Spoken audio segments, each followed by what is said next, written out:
जमाना कदीम में किसी रियासत पर एक बादशाह हुकूमत करता था। वो बादशाह एक अच्छा और नेक दिल इंसान था, लेकिन ज्यादा अक्लमंद न था। इसीलिए उसे हमेशा होशियार और समझदार लोगों की तलाश रहती थी, ताकि उसकी रियाया बेहतर हो और मुल्क तरक्की करके दुश्मनों को अपना गुलाम बना सके। बादशाह की अपनी मौजूदा रियाया भी उसे कुछ खास कारामद महसूस न होती थी। वो लोग सिर्फ मशवरे देते थे और उसके बदले तनख्वाहें वसूल करते थे, मगर उनके मशवरों में वो तासीर न थी जो बादशाह चाहता था। ये सोच अक्सर उसे बेचैन रखती। एक दिन बादशाह ने इसी उलझन से निजात के लिए अपने दरबारियों के साथ जंगल की सैर का इरादा किया। शायद कुदरत ही उसे किसी जवाब तक ले जाए। बादशाह जंगल पहुंचे और खूब सैर व तफरीह के बाद वापसी का सफर शुरू किया, तो रास्ते में उनकी नजर एक अजीब मंजर पर पड़ी। एक शख्स एक बड़े दरख्त के नीचे बैठा हुआ था और वो खुद से बातें कर रहा था, जो दूर से पागल और अजीब सा लग रहा था। ये देखकर बादशाह रुक गए। उनके दिल में ख्याल आया कि या तो ये शख्स पागल है या फिर गैर मामूली जहानत का मालिक, जो अपनी ही दुनिया में गुम रहता है। तजस्सुस के मारे बादशाह अपने दरबारियों समेत उस शख्स के करीब जा पहुंचे और उससे गुफ्तगू शुरू कर दी। वो शख्स बज़ाहिर आधा पागल लगता था, लेकिन उसकी बातों में एक अजीब कशिश थी। बादशाह ने नरमी से सवाल किया, ऐ नौजवान, क्या तुम पागल हो जो खुद से बातें कर रहे हो? ये पागल बादशाह की पूरी सल्तनत बचाएगी, इस बात का किसी को गुमान तक नहीं था। लिहाजा पागल शख्स ने मुस्कुराकर जवाब दिया, पागल तुम हो और तुम्हारा सारा रियाया। मैं तो बिल्कुल ठीक हूं। मैं तो सिर्फ ये चाहता हूं कि इस जंगल को काटकर यहां शानदार महल्लात तामीर किए जाएं और उन महल्लात का बादशाह मैं खुद बनूं। उसकी बात में अजीब एतमाद और बेबाकी थी, जो किसी आम पागल के बस की बात न लगती थी। बादशाह और दरबारी उसके जवाब पर हैरान रह गए, क्योंकि ऐसे जुमले या तो किसी दीवाने के होते हैं या फिर किसी ऐसे शख्स के जो दलेर और गैर मामूली जहानत का मालिक हो।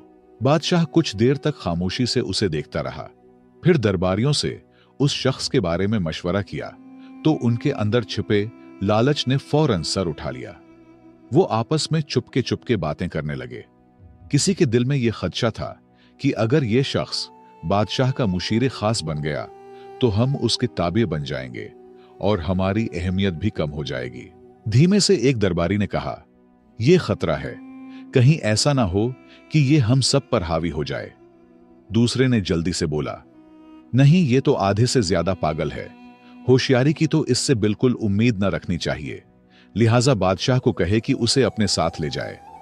दरबारियों का मानना था कि यह शख्स हमारा क्या बिगाड़ लेगा, लेकिन खुदा को कुछ और ही मंजूर था। बिलाखिर दरबारियों ने बादशाह को यह मशवरा दिया कि उसे महल ले जाया जाए। अगर बहादुर निकला तो काम आएगा, और अगर वाकई पागल हुआ तो उसे बाद में छोड़ देंगे।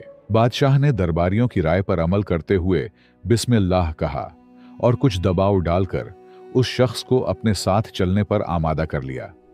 मगर रास्ते में अचानक उस शख्स ने घोड़े को दूसरी सिम्मत मोड़ दिया और कोशिश की कि भाग जाए। बादशाह और उसके दरबारी फौरन उसके पीछे लगा दिए। ताक़ब करते हुए वो उसे दोबारा काबू में ले आए और उसी रास्ते से महल की जानिब रवाना हो गए। जैसे ही वो महल पहुंचे तो हैरत अंगेज तौर पर वहां लोगों की भीड़ जमा थी। सब खुशी से नारे लगा रहे थे और बादशाह को मुबारकबाद दे रहे थे। बादशाह और उसके दरबारी ये देखकर हैरान रह गए और पूछा, ये किस बात की मुबारकबाद है? लोगों ने बताया, बादशाह सलामत, जिस रास्ते से आप सैर के लिए गए थे वहां दुश्मन की भारी फौज घात में बैठी थी, जबरदस्त असलहे के साथ। हमें तो यकीन हो गया था कि आप कभी वापस नहीं आएंगे। यह सुनकर सबकी आंखों में हैरत, शुक्र और फिक्र की मिली जुली कैफियत नुमायां थी। लोगों ने फिर खुशी से कहा, बादशाह सलामत, आप तो बहुत होशियार निकले, आपने रास्ता बदल लिया। बादशाह ने खामोशी से उस पागल शख्स की तरफ देखा और दिल में सोचा कि यह शख्स वाकई मामूली नहीं, कुछ खास है। फिर उसने दरबारियों की तरफ मुतवज्जे होकर हुक्म दिया, जल्दी करो, इस शख्स के लिए एक बेहतरीन कुर्सी तैयार करो, आज से ये मेरे साथ रहेगा। दरबारी, जो पहले ही दिल में डरे हुए थे, फौरन बोल पड़े, बादशाह सलामत, ये शख्स तो पागल है, ऐसा ना हो कि आपको नुकसान पहुंचा दे। आपके साथ तो हम जैसे अक्लमंद लोगों को होना चाहिए। मगर बादशाह ने उनकी बात को रद्द करते हुए संजीदगी से कहा, नहीं, ये शख्स तुम सबसे ज्यादा ज़हीन है। चुपचाप होकर हमें खतरनाक दुश्मन से बचाया। ये होता है ज्यादा ज़हीन लोगों की निशानी। अगर ये ना होता तो तुम में से किसी को खबर भी ना होती कि रास्ते में दुश्मन घात लगाए बैठा है। हमारी सलामती इसी की होशियारी की बदौलत है। ये सुनकर पागल मुस्कुराया और फख्र से बादशाह के पहलू में रखी कुर्सी पर बैठ गया। मगर इस लम्हे से महल में एक नया तनाजा जन्म लेने लगा। दरबारी, जो सदियों से नस्ल दर नस्ल उन कुर्सियों पर बैठते आए थे, किसी सूरत ये गवारा न कर सके कि एक अजनबी, और वो भी पागल कहलाने वाला, उनके बराबर आ बैठे। वो दिल ही दिल में जलने लगे और उस शख्स के खिलाफ साजिशों का जाल बनने लगे। लेकिन जिसे अल्लाह ताला इज्जत अता करे, उसे दुनिया की कोई ताकत गिरा नहीं सकता। इज्जत व जिल्लत का इख्तियार सिर्फ उसी के हाथ में है। ये कहानी सुनकर आपका अल्लाह की कुदरत पर यकीन और भी पुख्ता हो जाएगा। अल्लाह बादशाह को गिराकर फकीर बना सकता है और पागल को बादशाह बना सकता है। और जब वो किसी को बुलंद करना चाहे तो दुनिया की सारी साजिशें नाकाम हो जाती हैं। दरबारियों की साजिशें, उनका हसद और मुखालफत उस पागल को इज्जत कैसे देता है, आइए जानते हैं। एक दिन सुबह जब महल में दरबार सजा हुआ था, रियाया के चंद अफराद आगे बढ़े और उस शख्स के पास पहुंचे जिसे सब पागल कहा करते थे। अदब से बोले, भाई साहब, आप पर सलामती हो, हम आपसे कुछ जरूरी बात करना चाहते हैं। रियाया ने बात करते हुए कहा, भाई साहब, आपको हमारे बादशाह के उसूलों और दरबारी आदाब का कुछ अंदाजा नहीं। हम तो बस ये चाहते हैं कि आप किसी गलत फहमी में कोई ऐसा कदम न उठा लें जिसकी वजह से आपको सजा भुगतनी पड़े। पागल ने हैरत से कहा, क्या मतलब, मुझे सजा मिलेगी? मैंने तो कभी नहीं कहा था कि मुझे यहां महल लाया जाए। यह कैसी मुसीबत है, मुझे वापस ले चलो। उसकी बात सुनते ही रियाया के चेहरे पर एक हल्की सी खुशी की लहर दौड़ गई। उन्हें लगा कि उनकी चाल कामयाब हो रही है, लेकिन बादशाह की डर से उसे डराकर महल से निकाल नहीं सकता, बल्कि नरमी से अपनी बात मनवाने की कोशिश करते हुए बोले, भाई साहब, आपको अंदाजा नहीं है कि अगर आप हमारी बात मानेंगे तो आपको क्या कुछ मिल सकता है। पागल, जो सजा के लफ्ज से वैसे ही खौफजदा था, फौरन घबराकर बोला, ठीक है, बताओ क्या करना है। मौका देखकर एक मुशीर, जो खुद बादशाह का करीबी मुशीर खास था और जिसकी कुर्सी अब उस पागल के जेर कब्जा थी, आगे बढ़ा और मौकारी से बोला, हमारे दरबार की रिवायत है कि दरबार का आगाज तभी होता है जब कोई शख्स बादशाह को थप्पड़ मारे या कोई ऐसा अमल करे जिससे दरबार बेदार हो जाए। पागल, जो अक्ल से बिल्कुल पैदल था, वो फौरन बोला, अरे ये तो कोई बड़ी बात नहीं, थप्पड़ किया, मैं तो बादशाह को लात भी मार सकता हूं। रियाया ने उसकी बेवकूफी पर हंसी छिपाते हुए उसे शाबाशी दी और खुशी से मजीद उकसाया। जब बादशाह कुर्सी पर बैठे तो तुम जाकर उसकी गर्दन पर जोरदार थप्पड़ रसीद करो, फिर देखना बादशाह इतना खुश होगा कि तुम्हें ढेर सारे इनामात से नवाजेगा। पागल ने भूलपन से बात मान ली। जब अगले दिन दरबार लगा और बादशाह तख्त पर बराजमान हुआ तो पागल निहायत सादगी से आगे बढ़ा और एक जोरदार थप्पड़ बादशाह की गर्दन पर दे मारा।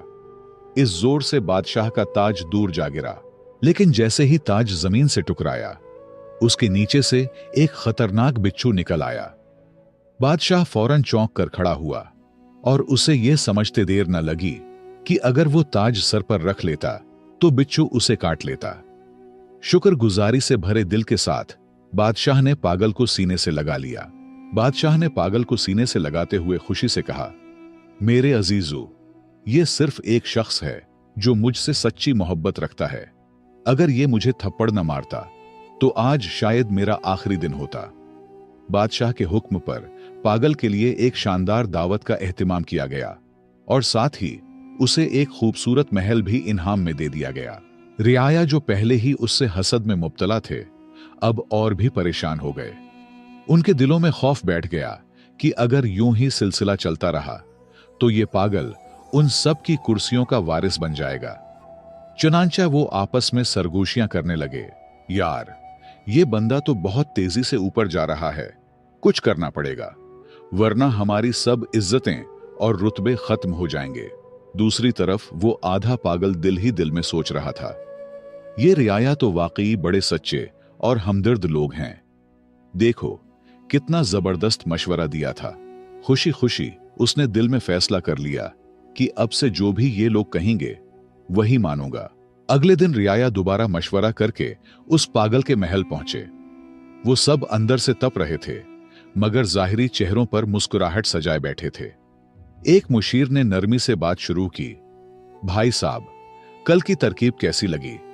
अगर आप थप्पड़ न मारते तो बादशाह आप पर शक करता और शायद आपको सजा भी हो जाती। पागल, जो अब इत्मीनान से महल में रह रहा था, मुस्कुराकर बोला, हाँ बिल्कुल, आप लोग बहुत अच्छे हो, आपकी तरकीब ने मेरी किस्मत बदल दी। रियाया ने मौका गनीमत जाना और अगला जाल बिछाया। लेकिन यह तो सच है कि जिसे अल्लाह रखे उसे कौन चखे। जितना मर्जी आपके खिलाफ कोई साजिश करे, लेकिन अगर तुम सच्चे हो और अल्लाह तुम्हारे साथ है तो कोई कुछ नहीं बिगाड़ सकता।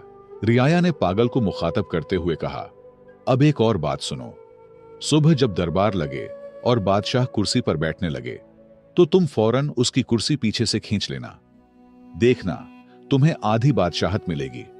यह काम आसान नहीं, लेकिन तुम तो बहादुर हो, कर लोगे। पागल जल्दी से बोला, एक क्या, मैं तो 2 कुर्सियां भी खींच सकता हूं। रियाया हस्बे मामूल उसे शाबाशी देते हुए रुखसत हुए और सुबह दरबार में वही हुआ जिसकी उन्होंने पागल को करने को कहा था। जैसे ही बादशाह तख्त पर बैठने लगा, पागल ने मौका देखकर कुर्सी पीछे खींच ली, मगर बादशाह ने खुद पर काबू रखते हुए गिरने से पहले संभल कर खड़ा हो गया। जब उसने पीछे मुड़कर देखा तो हैरान रह गया कि कुर्सी का एक पांव अंदर से पहले ही टूट चुका था। बादशाह ने फौरन पागल की तरफ देखा, उसे गले लगाया और बुलंद आवाज में सबके सामने कहा, देखो ये शख्स कितना होशियार और वफादार है। अगर ये ना होता तो मैं कुर्सी समेत जमीन पर गिरकर जख्मी हो जाता। फिर उसे तमगा इम्तियाज देकर अपने फौज का जर्नेल मुंतखब कर दिया और दरबार में एक बार फिर उसकी बहादुरी की दाद दी गई। ये देखकर रियाया सर पकड़कर रह गए। वो जो हर बार उसे गिराने आते, उसी की इज्जत में इजाफा होता रहा। अब वो तंग आकर एक दूसरे से कहने लगे, यार ये कैसी मुसीबत है। हम तो चाहते हैं कि उसे सजा हो, बादशाह नाराज हो और वो फांसी चढ़े, मगर ये हर बार बाजी मार जाता है। अब मामला हाथ से निकलता देखकर मुशीरों ने एक गहरा मंसूबा बनाया, ऐसा मंसूबा जो पूरी सल्तनत को हिलाकर रख सकता था। सबने मिलकर फैसला किया कि वो पड़ोसी बादशाह से खुफिया राब्ता करेंगे, उसे जंग पर उकसाएंगे और वादा करेंगे कि हम तुम पर हमला करेंगे। लेकिन बादशाह को इत्मीनान दिया गया कि रियाया सब आपके साथ है, सब हम संभालेंगे, बस तुमने सिर्फ हमारे जर्नील को मारना है, बाकी सब कुछ हम पे छोड़ दे।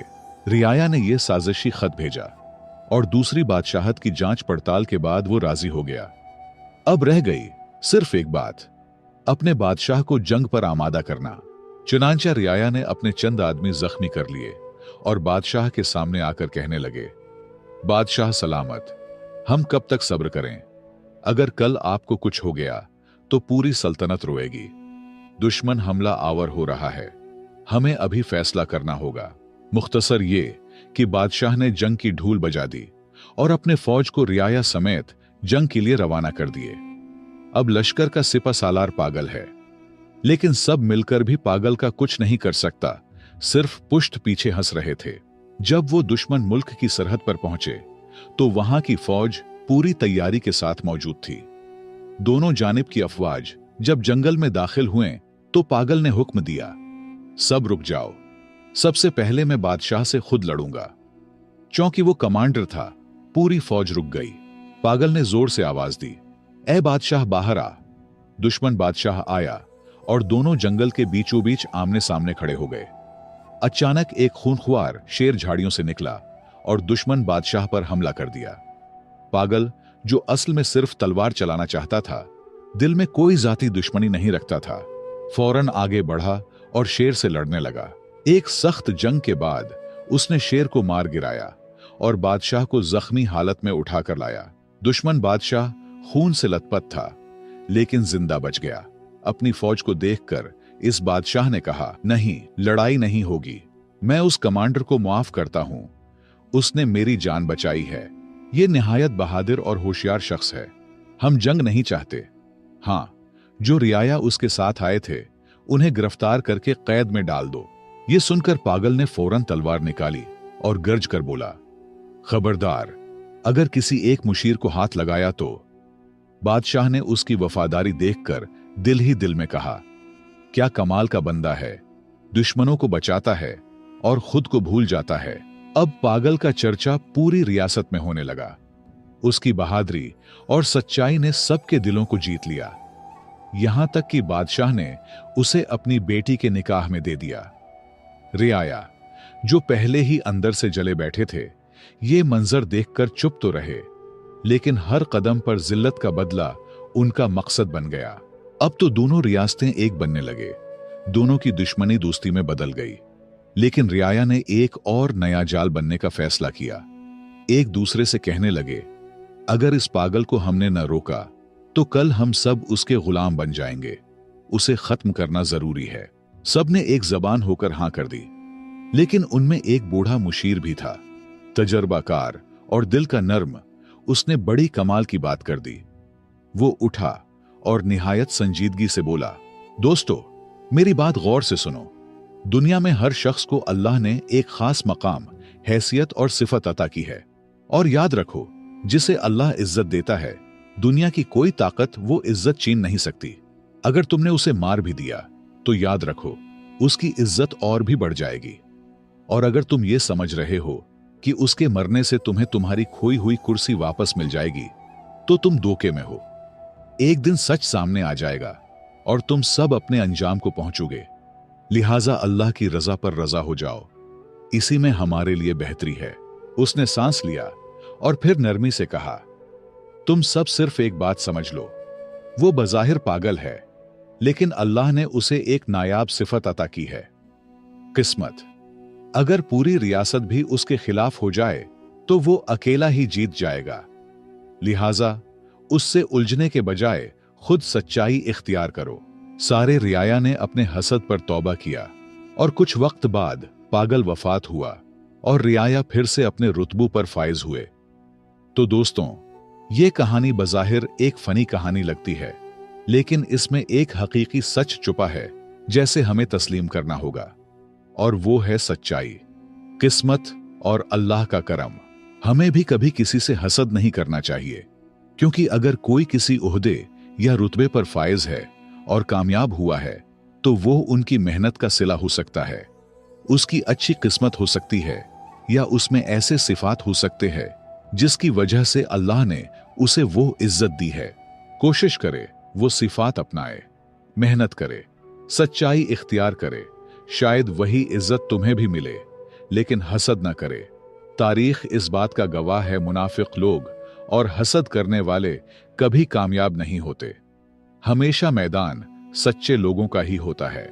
मुझे उम्मीद है आपने इस कहानी से बहुत कुछ सीखा होगा। हमारे चैनल पर बेहतरीन और सबक आमोज कहानियां मौजूद है। अगर आपको पसंद है तो उसे लाजमी देखें। अगर आपको यह कहानी पसंद आई हो तो लाइक करें, कमेंट में अपनी राय जरूर दें, और मजीद ऐसी दिलचस्प वो सबक आमोज कहानियों के लिए हमारे चैनल को सब्सक्राइब करके घंटी को दबाना न भूलें। आपकी हिमायत का शुक्रिया।